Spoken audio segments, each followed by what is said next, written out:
Hello there. Let us discuss something that originates from Germany and Austria that may be even more terrifying than the spirit known as Krampus. Come on in.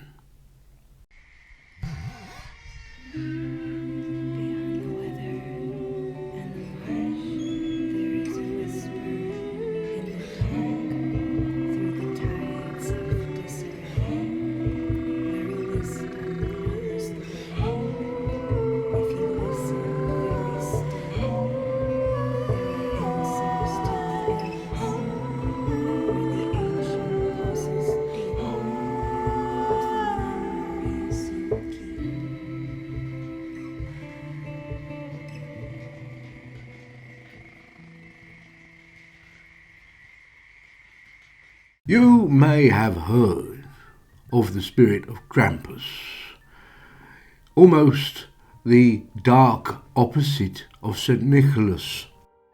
However, have you ever heard of one called Frau Perchta?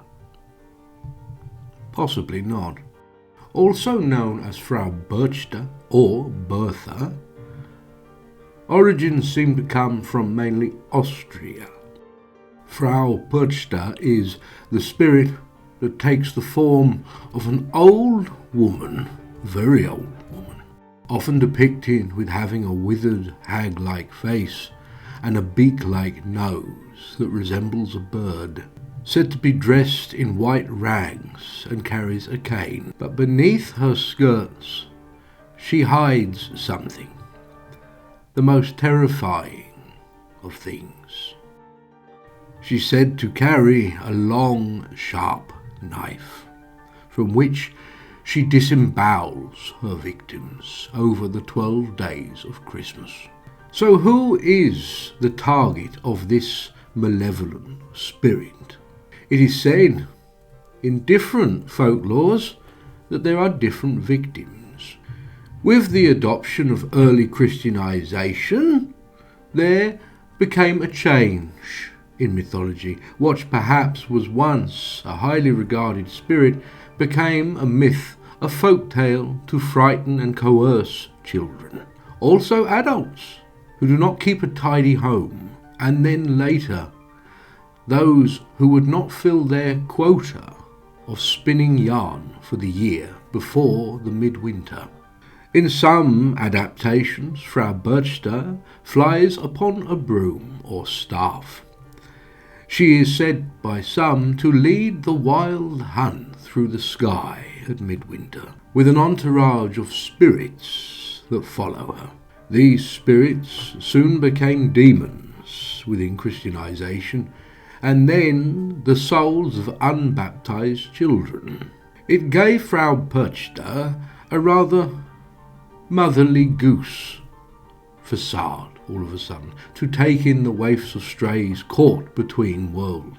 This then gave birth to the other myth that she perhaps slits the bellies of pregnant women to steal their children.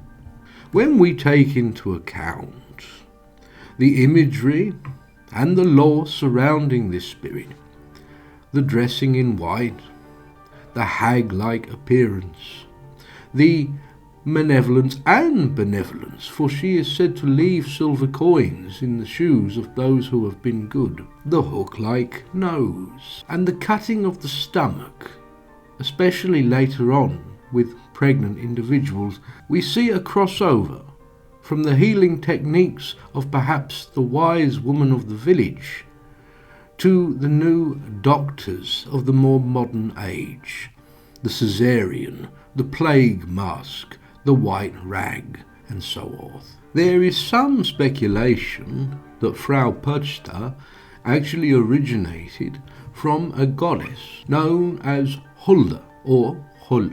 Hulda may in fact be older than some of the Norse pantheons. She was a mother aspect of a goddess whose celebrations usually took place on the midwinter feasts. She was reported to have taught humans firstly to weave, which is a big part of what Frau Perchta is about.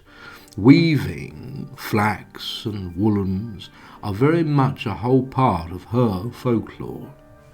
Some believe that Hulda was downgraded to Frau Perchta, what with the demonization of pagan beliefs after the Christianization of Germany and Austria. At this time in the year, we may weave our cords, our wool.